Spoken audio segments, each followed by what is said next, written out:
think that's what it is. On the Saturday evening of July 23, 2016, 23-year-old dental student Kaylee Sawyer attended a bachelorette party in the small city of Bend, Central Oregon. She was seen dancing at the Mavericks bar with her two friends at roughly 10:45 p.m. and was reportedly highly intoxicated at the time. An hour and a half later, at 12:04 a.m., she called her long-term boyfriend Cameron to come pick her up. He said he would, and arrived just 6 minutes later. During the short drive back to their shared apartment, they got into an argument after Kaylee admitted to talking with another guy at the bar. Cameron got annoyed and accused her of flirting with someone else, at which point Kaylee got extremely aggravated and asserted he had done something similar the week before, and that she hadn't attacked him for it. When they arrived at their Alpine Meadows apartment complex, Kaylee was in tears. Her boyfriend told her to take a minute to cool off, and went up to their second-story apartment at exactly 12:14 a.m. Kaylee was left in the car with the keys, but by 12:24, she still hadn't come up. Cameron went back down thinking she had passed out, but when he got to his car, it was empty, with the passenger side door left open and the keys left on the driver's seat. Cameron tried calling, but her phone rang out, so he sent her a text asking where she was and got a reply within 3 minutes. She told him she was sorry she wasn't good enough for him, and then said goodbye. Assuming she was walking to her friend's house roughly 4 miles away, he got back in his car and drove up and down College Way trying to find her, only because he wanted to drive her to her friend's so she wouldn't have to walk in the middle of the night. He couldn't find her, and wasn't aware of her friend's exact address, so he assumed she had arrived at her destination. Cameron then went to sleep, thinking that the best time to talk would be when Kaylee was sober in the morning, but when he tried calling her again at 9 a.m., it went straight to voicemail. Kaylee's phone remained off throughout the day, and her presence on social media abruptly ceased. Her friends and family grew increasingly concerned, and a missing persons report was filed at exactly 7:31 Sounds like she got taken or something while she was walking down in the middle of the night. As Kaylee's boyfriend, and being the person she lived with, Cameron was the first to be questioned. He was the last person to see her, and admitted they had gotten into a heated argument on the night she went missing. In most circumstances, this would make someone the prime suspect and the central focus of an investigation, yet the Redmond police would later testify that they were confident he was innocent. He was forthright with us the entire time. He allowed us to look at his computer, allowed us to look at his phone, allowed us to look in the car, allowed us to go through the apartment. Yeah. He was so cooperative from the get-go. We've had suspects, boyfriends, husbands, spouses, that have done these similar things that also act obviously cooperative to try to steer us off them. So we weren't ignoring him, but it's hard to put into words. You do this long enough, and sometimes you can just tell when almost like the fear or the sadness isn't genuine, you know? And you could see That's true. He truly had no idea where she was. Investigators then switched their focus. They wanted to find the identity of the man Kaylee was talking to in the bar the night before. So the next step was to check surveillance and interview each of Kaylee's friends that were out with her that night. However, none of this was carried out, as the very next morning the first lead would emerge. Police officer Isabel Ponce Lara arrived at the Redmond Police Department, stating she had information about the missing girl, and that it involved her own husband. He's like, I killed a woman, that's what he said. And I'm like, what do you mean? Wait, what? He's like, I hit her with the car. And what did you say to that? So I'm like, what do you mean? What do you mean you hit her? And he's like, yeah, I hit her and I panicked. So then I asked him, like, that's what I was trying for him to explain to me. So you hit her with the car, that's an accident. Yeah. Why? What do you mean you panicked? What do you mean? And what did he say? He just kept saying I panic, and at that point he's already, like, he got up and he's already, like, going into the room Oh, and walking back and forth.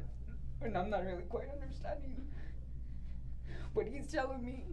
And then he just kept saying, I need to go. And then right before he left, he's like, there's her stuff in the shed. Jesus. It didn't make any sense to me. But when I saw the stuff, I'm like, oh fuck.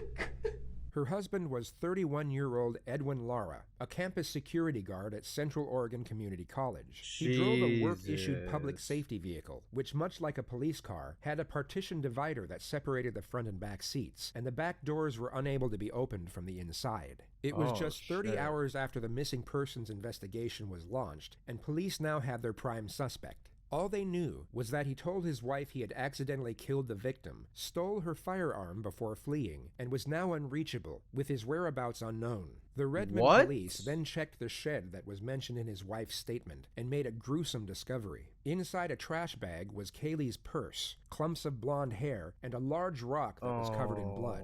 The evidence disputed the fact that Kaylee had been hit with a car. Police came to the assumption that the rock was most likely a murder weapon, and the clumps of blonde hair had been ripped out of Kaylee's head as she was subdued, and most likely raped. The Redmond police then switched Kaylee's case from a missing person to a homicide, and her family were made aware that in all likelihood, their daughter was no longer alive. That same evening, at exactly 8:45 p.m., 19-year-old Andrea May walked out to her car after working a double shift at a clothing store in Salem, 2 hours north of where Kaylee went missing. She took a quick selfie on Snapchat and was scrolling through her Facebook newsfeed when all of a sudden a stranger, armed with a gun and wearing a bulletproof vest, opened the passenger side door and got in. He pointed the weapon at her and told her to start driving. Out of fear of her life, she obeyed. He then told her to drive to California, which was a 10-hour journey, but made her pull over after just 1 hour so they could switch seats, and he took over the driving. After almost 3 hours, he stopped at a roadside motel in Southern Oregon. He told Andrea to pretend to be his girlfriend, and that if she alerted any suspicion or even made eye contact, he would immediately kill both her and the clerk. The moment he got the keys was captured on surveillance. The clerk would later testify that he knew something was off, as the girl had clearly been crying due to makeup running down her face, and also seemed nervous and fidgety the entire time. That is terrifying. Oh my god, imagine being in this situation.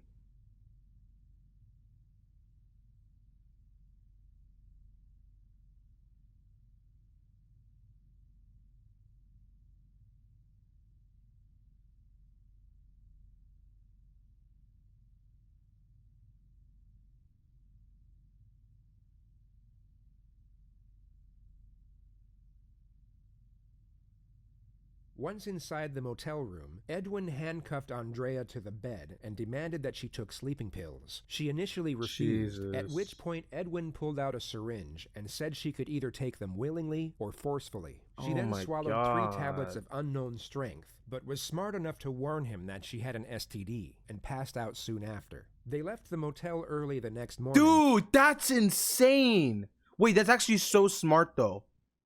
Oh my god. That is so smart to like say that before doing that.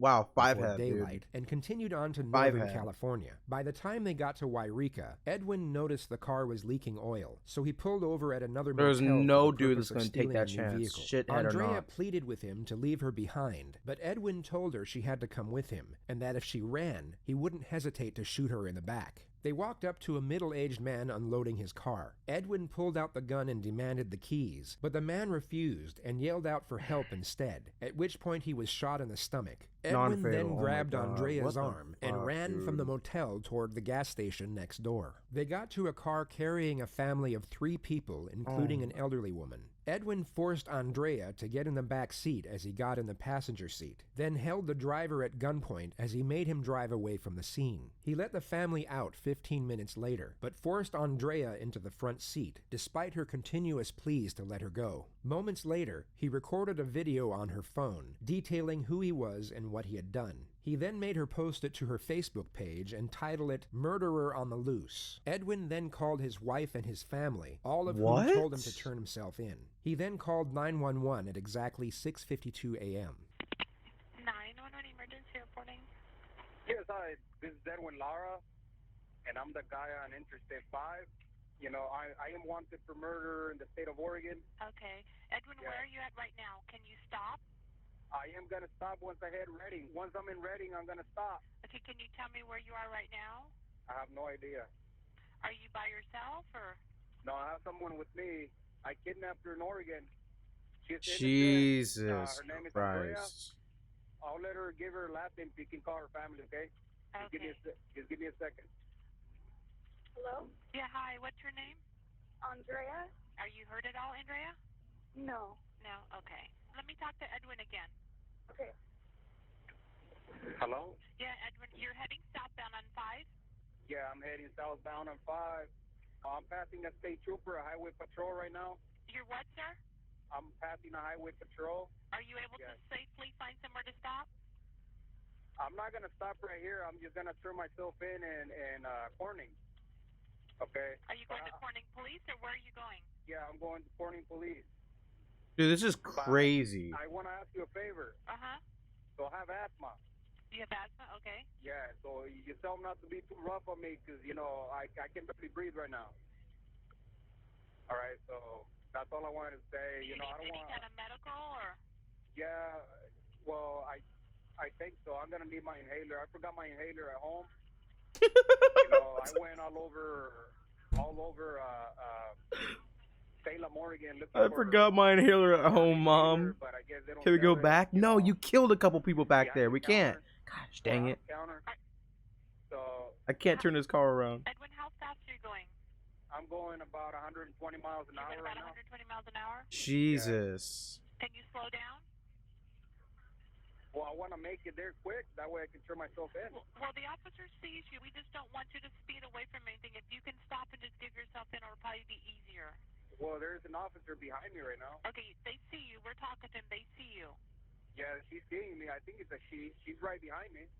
Okay, the officer sees you, and are you able to safely stop? I'm gonna turn it up a little I bit can more. Stop, but not right now. I'll stop in Corning. What's the difference from stopping now in Corning? I just don't want to stop right here in the middle of the road, you know, putting myself in danger and putting everybody else in danger. Bro, more in danger, I guess. you killed people. Weapons with you? Yeah, that's what I was going to say. I do have a gun on me. I am not going to flash the gun, so you tell them not to shoot me. Okay. No, I don't want to die. Okay, you stick by your word, though. I'll let them know. You don't want to die, but you want to kill other people. I'm going to let them know. You know, It's crazy how normal of a person this guy sounds like. It sounds like, you know, he doesn't have any remorse, any sympathy. All he cares about is himself. And all he cares about is himself not getting hurt and himself not dying. Even though he literally has a hostage with him and he's killed multiple people in his eye. I mean, I think he only killed only killed, but he did only kill one person, Kaylee, the girl in the beginning. And then he thinks he killed the old man. He shot an old dude. Come on, man. You know, she's a nice girl. What the fuck, dude?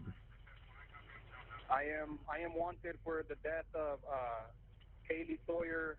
So he knew her full Bend, name. Oregon. Okay. And I am very remorseful for that. And No, you're not. I know her. Edwin, are you able to stop? The officers behind you, they don't know if you're running and stuff. I'll slow down for them. Okay, you're gonna slow down? Yeah, I'm gonna slow down. Okay. You know, I don't want somebody else to get hurt. Good. So are you gonna stop? Yeah, maybe. I will stop right now. I'm shaking up. I mean, I'm shaking. I understand. I don't want to get shot. You know, I know this is being recorded, and you know, I just want to say to the family of Kaylee that you know I am sorry. I'm sorry for what I did to her, and in time I will tell them where the body is. You know. Do you wanna let me know, or just have this recorded where it is? No, I remember. Okay. So, I mean, hopefully the police officer doesn't shoot me. You think? Okay, I'll let you talk. He's probably. You know what? I think he is using that body thing. That's why he doesn't want to tell them exactly where it is, so he doesn't get shot. Because he thinks that he's gonna die, and he's so selfish. He thinks he's gonna die, so he doesn't want to die. So he's kind of saving that, you know, hey, I know where the body is, so you probably don't want to kill me, so we can just kind of get an easy, easy getaway to the prison. Talk to Andrea. Okay, are you gonna stop? Yeah, I'm gonna stop. Okay, once you stop, make sure they can see your hands at all time, okay? Don't hang up. I'm not. Hello? Yeah, hi, Andrea. Are you Hi. okay? You don't need any medical or anything? No. Okay, Edwin, where's his gun at? Does he have it still between his legs? I don't know. Can you see it? He said he had it between his legs. Is he stopping? Yeah. He is stopping? Mm-hmm. Okay, make sure your hands are up Dude, too. poor Somewhere. girl, I know you're on the man. phone right now, but just hold your hand up so You just tell she is terrified. Okay. till the officers get there, okay? And you're gonna be okay. Andrea? Does he have his hands up? Yeah. He does have his hands up? Okay.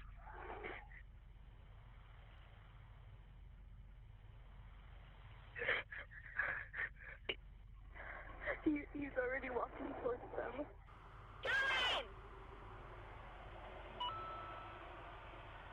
Jesus Christ.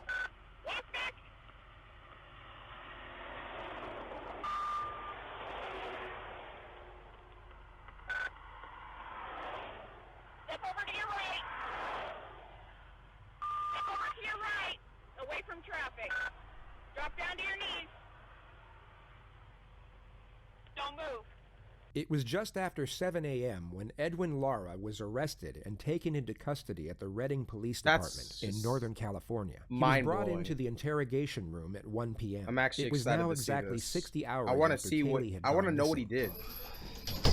I want to know Hello, sir. what's wrong Hi. with him. My name is Sergeant Beckwith. I'm back. Wait, I shouldn't introduce myself. Why would you even shake his hand? You guys know me? We know a little bit, right? So a couple things. We got some housekeeping items to talk about. He's just so before we start normal. Talking about things, those are going to be your Miranda rights and your right to a counselor. Okay. And then I wanted to talk to you, just to let you know where I'm coming from, because it sounds like you've done a lot of good things, even to this point. And so we're not really concerned about the NBA at this point. It's going to be about, finding her. Okay. So, but before we do that, do you have any questions for me on the onset before I advise you of some things? Because I'm going to advise you of your Miranda rights and your consular rights, okay, right? Before we start talking about things at all. But as far as questions you have before we get into that, I'm all my cards on the table kind of guy. Okay, I'm not going to come in here and try to be all tricky or whatever. Detective McLaughlin's the same way. Okay. Well, all I gotta say is that I want to go home. Okay. I'm gonna do everything possible to go home. Yes, sir. You're not And going home, in buddy. Oregon? Yes. Okay. Of course. Because Going home, right? yeah, we're working on that as well. Okay. Oh, So that's okay. something we're working on. He means Oregon. Do you want us to notify the consular's office at this time? No. Okay. All right, so here's the thing I just want to get to the nitty gritty. We have not been able to find Kaylee's body.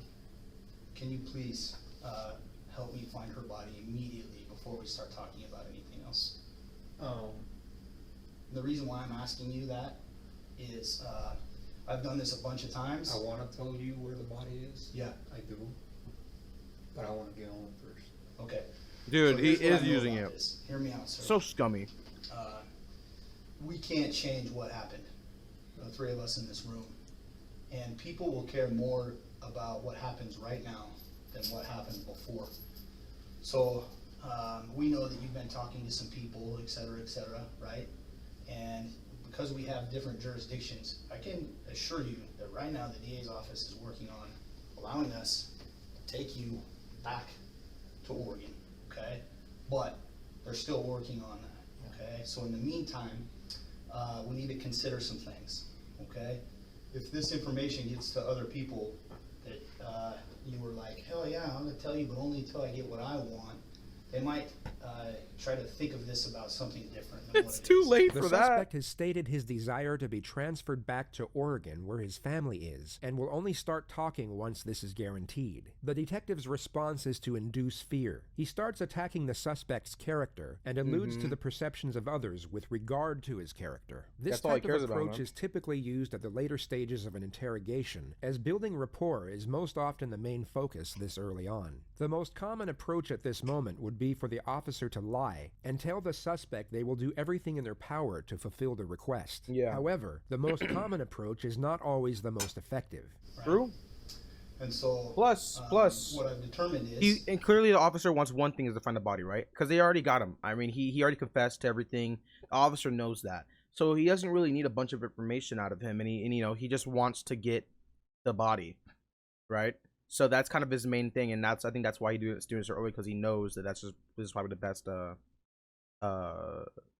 Like, this is the most ideal situation for him. we've looked at this a bunch of times, because I don't think you're a bad guy. The detective now elevates the suspect's character by what's known as reframing. He presents a different way of looking at the situation, which puts the suspect in a more favorable light. This is the perfect approach to take at this moment, yet the detective marginally slips up. He appears to get slightly aggravated once the suspect breaks eye contact and reverts back to a mild display of aggression. Right? I think that things have spun completely out of control, sir. Sir, am I right? Okay. The detective seems to have a hard time in concealing his disgust and anger. It's a slip of the mask, but fortunately isn't too drastic at this early stage. But, that being said, you know from your training and your education that we have a massive load of resources right now dedicated to one thing, and that's to serve the victim's family, okay? And they need that, and they need that right now. And so, I need you to remember that it doesn't matter so much about what happened as what you do now. Yeah. And you know this, man. Matt wants to do a Matt. Oh shit.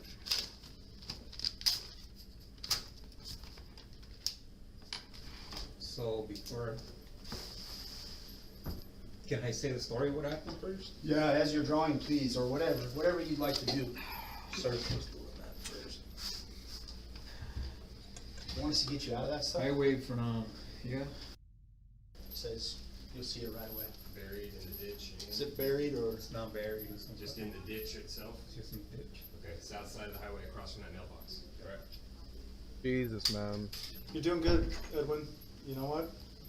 This is not easy. I know you might be a little bit scared. We're going to hear what you have to say. We really, really want to. I'm thankful, and so is Sergeant Beckwith, that you know what the right thing to do is right now, and that's to help us locate her for her family, for the community, for us, for you, for your wife, all that good stuff, okay? So I'm thankful to you. I want to say that right away, that you hear what this man has to say and that you've got a heart inside of you. And I know, because I was in your house. I saw the Bible. I know you thumb through it a lot. I see that you've tithed for months consecutively. Damn, bringing up his like I know you spirituality have or whatever. God in your heart, okay? And that's just not a trick. That's eternal, Religion. right? You know that. But I'm not talking about this moment. I'm talking about the big picture, okay? And so I appreciate your honesty. So, what happened, man? What happened? Like the straight up, what happened? So I was putting the signs up where there was an event going on. Already done eating. It's a School, yeah. college. Cyclist event or whatever. You know, I was in a hurry because I wanted to get out of there. And I was gonna turn south on College Way on the D4 lot. So I was gonna turn south on the do not enter area there.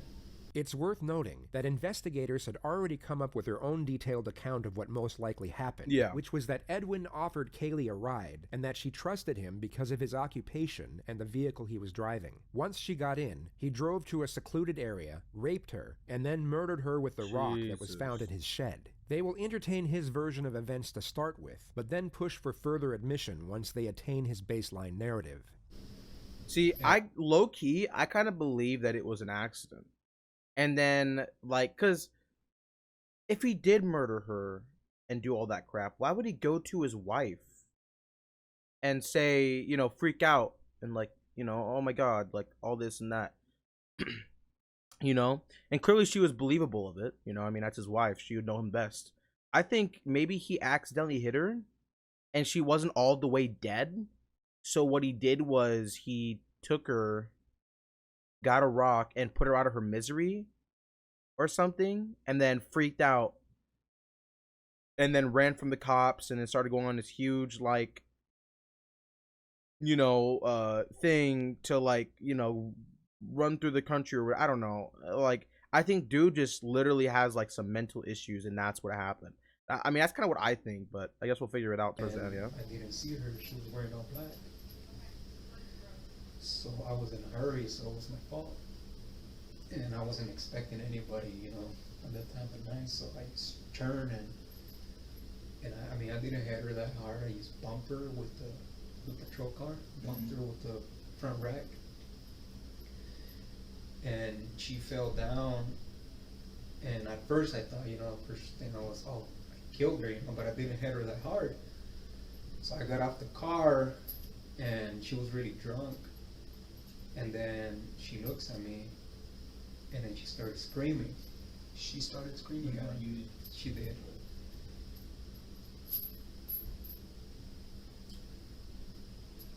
So I panicked and I just grabbed her by the throat and I told her, shut up, shut up, shut up. So she passed out. I put her on the back of the patrol car, Mm-hmm. drove her up the B12 lot, and then I was panicking, I didn't know what to do. She already seen me, she saw my face. So I opened the door, and that's when she came back.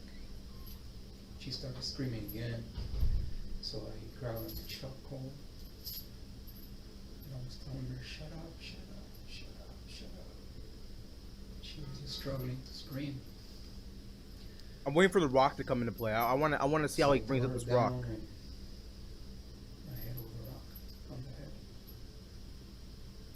Honestly, that story I do believe. I think that actually happened.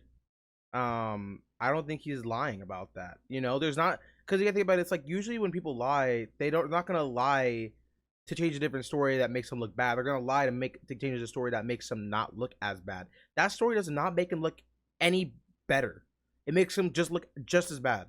You know, I mean, of course, you know, the fact that he probably didn't, you know, force her into anything probably makes it a bit better, but nice. Congrats, man. After that, I dragged her body $500,000. That's behind solid, a man. tree there, and How many of you were there? with another rock.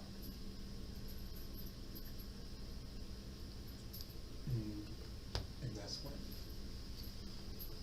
I think she died because I heard her breathing her last breath. Jesus, man.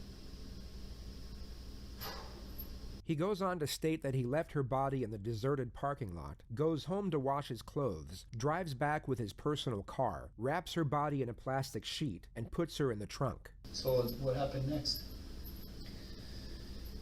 So I drove her Four? to a Nice, ditch dude. by Hell yeah, man. close to Fucking my parents' sick. house. And 125 for each. she was kind of heavy, you know. So I just grabbed her and pretty much ripped everything off her, like her clothes. I threw her in the ditch. He goes home, but then returns soon after to move the body to a more secluded location. What? You know, and at this time, Okay, that it was really weird. bad, you know. She was heavy, so you Never ripped off told her, me, like, yeah. cloth I felt really clothes. bad about her, about the girl.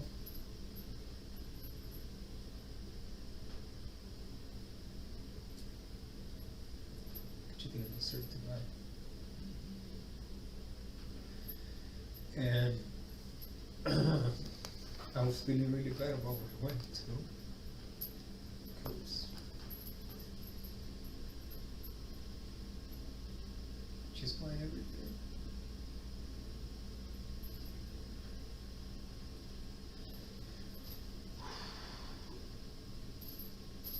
And I know that most likely I will die in prison, you know. And that's gonna be one of the things that I'm gonna take in my heart. Is it? And the regret of killing this girl. Then why'd you do it, bruh? And I know this is being recorded, and apologize to the parents. To the dad, I know the dad has been looking for her non-stop. I apologize. She looked like a really nice girl, and she didn't deserve what I did to her. I woke up with this thing in my heart, like heavy, you know, and I'm like, so I knew that from the moment I told my wife she doesn't turn me in, because I know her. And she loves her job and she loves what she's doing now, and I knew she was gonna do it, no matter how much she loves me. So I told her with that purpose. I told her I killed this girl I'm gonna walk out of here. I'm gonna drive out of here. You do your thing. She's like, why are you putting me in that spot? I'm like, because I know you're gonna do the right thing. I know you're not gonna be my accomplice because you're not the type of woman. Damn. So she kept telling me, please don't leave. Just turn yourself in. And I'm like, I don't want to spend the rest of my life in prison. He recounts the events leading up to the morning he left the roadside motel But with here's his the thing. abductee. You probably, if you just, turn yourself in and you were super cooperative from even just after killing Kaylee and you didn't shoot an old man, steal multiple vehicles, take a girl hostage, keep a family at gunpoint, take them hostage, you probably wouldn't spend your entire life in prison. You probably get like a decent amount of years, you'll probably get a lot of sympathy because, your story doesn't, people are not going to speculate. They're going to, they're going to probably believe your story in the beginning and, you probably would have been fine. The fact that you went and did all this extra stuff, you're just going to put you in prison for an extra amount of time, and that's your fault. I mean, I knew sooner or later I was going to get caught. Probably for life. And for a fact. And You was trying to buy some time? I was trying to buy some time so I can say bye to my family, I guess. Did you talk to your family after this? Yeah. How'd that go? Not so good. My grandpa told me that I screwed up my life. My mom and dad couldn't believe it. Or my stepdad, I should say. He's like my dad. Couldn't believe it. They were very concerned about me. A large middle segment of the footage was cut. For whatever reason, the district attorney refused to release it. But what we know is that the investigators managed to get Edwin to drastically change his story. He goes from stating that he accidentally ran the victim over to now intentionally picking her up. He claims to have thought she was a prostitute, tried to solicit her for sex, and then panicked once she refused and affirmed that she was in fact a student. He said that he initially tried to make sure that she wouldn't call the police before letting her go, and that she then started screaming once he wouldn't let her out of the car, at which point he panicked and thought he had no other choice but to kill her. He goes on to state that he first got into the back and choked her unconscious. He then took her to a secluded parking lot and then bludgeoned her to death with a rock. There was no mention of sexual assault.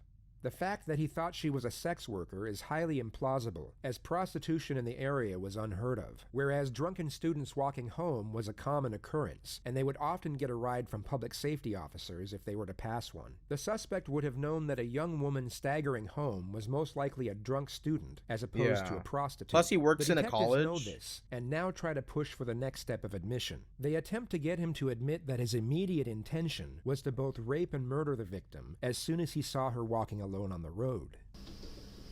So a couple things you need to understand, and we're finally getting to the real problem here. We really are. Is you knew she was never getting out the car the moment you shut that door. I wonder. Let me finish.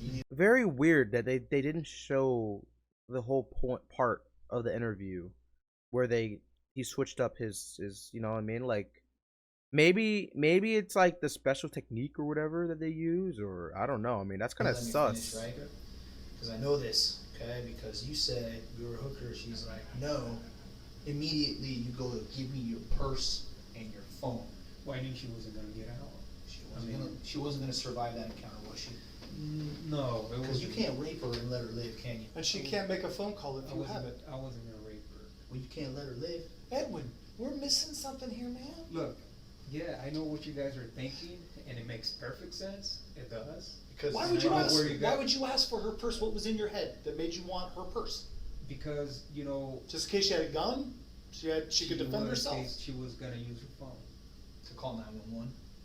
Call for help. So, but listen to this. According to your story, this is where it does not make sense. If your intent isn't already there to do some kind of harm or some kind of evil to her. Some friggin' evil that's there, bro. It's Jesus, there. man. You just gotta face it down, man. You can't cower away from it. You face that damn thing down right now. If you know the only way, if you don't have intent in her head, your thought is, I gotta keep that phone away from her because she's gonna call for help before anything bad's even happened. You've already made a decision. Am I right or am I wrong? Help me. So, I made the decision at that time to silence her. To kill her. Let's be real. When you say silence her, you mean kill her. Is that correct? Okay. Because When did you make that decision? when she started screaming, because she had seen my face. But you already grabbed her phone. You already kept her away from making a call for help or contacting someone. So you're already preserving yourself. So I'm thinking it's before, when you ask for the purse, I think you already know in your head, I'm going to silence her. I'm going to kill her. Why else would you ask? So, when she gave me her, like, she had her phone, because I knew her phone. Okay, well, was back. my theory is out of the It just window. clicked on my head, and I put her purse back there. Her phone is in there, you know. So I told her, give me purse. So she hands over the purse, and I'm like, your phone is not in here. And she goes, yes, it is. So I start digging in the purse with this hand, and I find the phone, and it's there. So, and you know, very relieved. But at this time, she's struggling with the door, and I'm telling her, shut up, shut up, shut up, shut up. You know why you felt relieved when you found that phone? You know why? Tell me why you felt She relieved. wasn't calling her out. And she was never going to get away. Because she had seen my face already. You just already seen her face. And you already knew what you were going to do. No. You were going to silence her. You already told us that. Well, yeah, but Why else would you grab her phone? because from the moment, that's when I knew that she wasn't a hooker. You know, And she's going to tell. She's going to say something. if I let her out of the car, That's such bullshit. she's gonna go say, hey, you know, security guard raped me or something. Do you have dominion over a woman? Dominion? Mm-hmm. Dominant.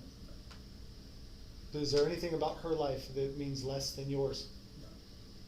Okay. But you told us earlier when you were trying to carjack people in Salem, you wanted a woman who was weaker. Weaker woman, because I knew a guy was gonna fight me and I didn't want to kill anybody. Right. So you have dominion. I don't What necessarily I think guess that what I'm getting at with that question is that at some point or another, something as minor as an offensive comment, are you a hooker? I mean, honestly, what we've approached there is you possibly losing your job for offending somebody. Okay, people are offended every day. People lose their job for offending people every day. That all of a sudden became more important than the life of a human being that you say is equal. I think, True. I think This is a very bizarre set of questions, especially considering that's what what I the think as detectives well. are trying to achieve. They are attempting to get the suspect to confess to first-degree murder with special circumstances, along with rape in the first degree. By attacking his character like this, and alluding to his supposed warped view on women, he will be unlikely to give further admission. It's more likely to get his guard back up and make him focus on preserving what he has left of his reputation. So these The guys detectives basically should suck instead at be investigating. downplaying the crimes. They should be reframing his motives as both understandable and uncontrollable, almost as if premeditated rape and murder could be committed by anyone on a bad day. she honestly thought that I was gonna do something. You were, man. And when that's Because- the problem right now, you were. You absolutely At first I wasn't. Yes, you were. No, I wasn't. Well, sir, let me back up. Let's just settle this right now. When you saw that girl and you picked her up, were your intentions to help her because you are a security guard on the campus and people look up to you? Was your intent to find some way Of course to not. help her? Or was your intent to find a way to hurt her, either by paying for sex or taking sex? And when things went south, you knew you had to kill her because now the person she looks to for safety and security wants something from her that she doesn't want to give him. Once again, instead of downplaying the crimes, he lays out the scene in a blunt manner. He makes his disgust at the alleged conduct far too noticeable when he should be remaining indifferent at minimum. Some investigators would even be able to feign companionship and sympathy at this moment, which would significantly increase the likelihood of further admission. So, when I picked her up, because, you know, usually when we help someone, we call her on the radio. Did you call her on the radio? No, because I thought she was a hooker. And when I realized she wasn't a hooker, I felt discovered. Oh, crap. You know, now she's gonna go tell the whole world that I was looking for sex. Oh, wow, how weird would that be for a dude to be looking for sex? See what I'm saying? That's not that bad. Dudes right? look for sex. Dudes look for sex. Well, yeah, but not a security guard that is supposed to protect. Well, I think you just said it, man. Another random dude walking the street. So are we lucky in the fact that the first time you can't control your urge to have sex with a beautiful woman, they'll catch you?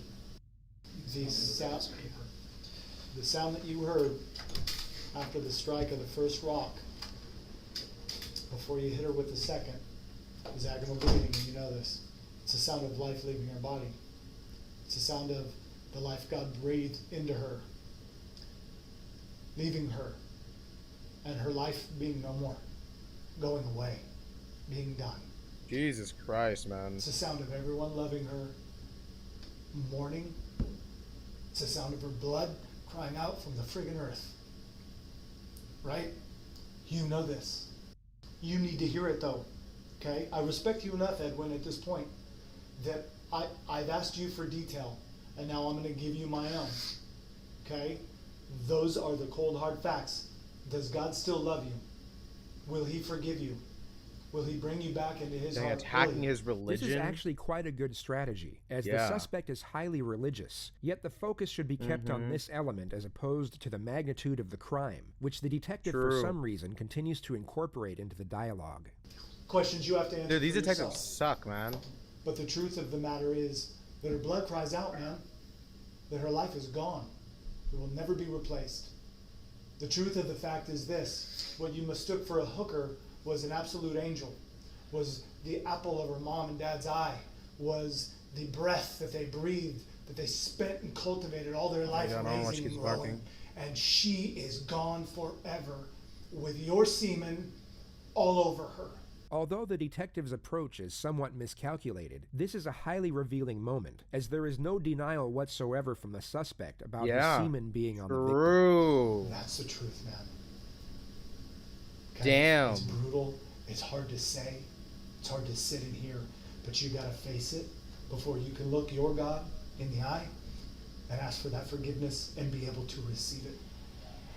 The investigators get no further admission from this moment on. This enabled the suspect to eventually take a plea deal in order to avoid the death penalty in 2017. They needed a confession of either rape or attempted rape to remove any sort of leverage from his defense. His sentencing hearing commenced on January 22nd, 2018. This morning, 32-year-old Edwin Lara pleaded guilty to aggravated murder in the death of 23-year-old Kaylee Sawyer. This plea deal means he will avoid a possible death sentence. Amy Frazier is live in Bend, where she's been at that hearing. Amy? Well, Kaylee Sawyer's family and friends have packed a courtroom here today as they face her killer. There's been both tears and intense anger as they tell the judge how Kaylee's murder has impacted their lives. At about 9:30 this morning, 32-year-old Edwin Lara pleaded guilty to one count of aggravated murder. He went on a multi-state crime spree, kidnapping a woman in Salem and then driving to California, where he's accused of shooting a man and then carjacking a family before being caught. This morning, Kaylee's grandfather told the court he has 3 wishes. Number 1, to have our Kaylee back with us, alive and well, and pursuing her life. Number 2, I'd wish to have this piece of garbage, the defendant, sentenced to death for what he's done to my Kaylee. And number 3, I wish the court system in the state of Oregon would just hand him over to me and allow me to administer the death sentence. Kaylee's Damn. mom also spoke today, calling Laura a monster. Whew. More family and friends will speak later this afternoon. The judge is expected to sentence him later today or tomorrow. We just found out a little while ago that the judge has sentenced Edwin Lara to spend the rest of his life in prison without the possibility of release, without the possibility of parole. In July Damn. of 2016, Kaylee went for a late night walk. Lara, who was working as a security guard at Central Oregon Community College, lured and trapped her in the back seat of his patrol car. Prosecutors say he took her purse and phone and drove her to a remote parking lot on campus. Prosecutors say he sexually assaulted her, and Kaylee fought for her life. Lara then, we're told, used a large rock to kill her and then dumped her body off the highway near Redmond. Now, just before being sentenced today, Laura addressed Kaylee's family and the court. God Almighty, who art in heaven, all Elohim Adonai, I'll ask you to please heal the hearts, all those broken hearts of this community. What the fuck was that? All along, Kaylee's family has said they want her to be remembered for the joy and the love that Was she he brought praying? to life. They say justice is now served, but it doesn't ease their pain. Again, Edwin Lara will spend the rest of his life in prison without, we're told, any chance of ever getting out. Reporting live in Deschutes County, Amy Frazier, KOIN 6 News. Well, that was a roller coaster. I did not expect him to be that guilty of all that, but man, wow, that's crazy, man.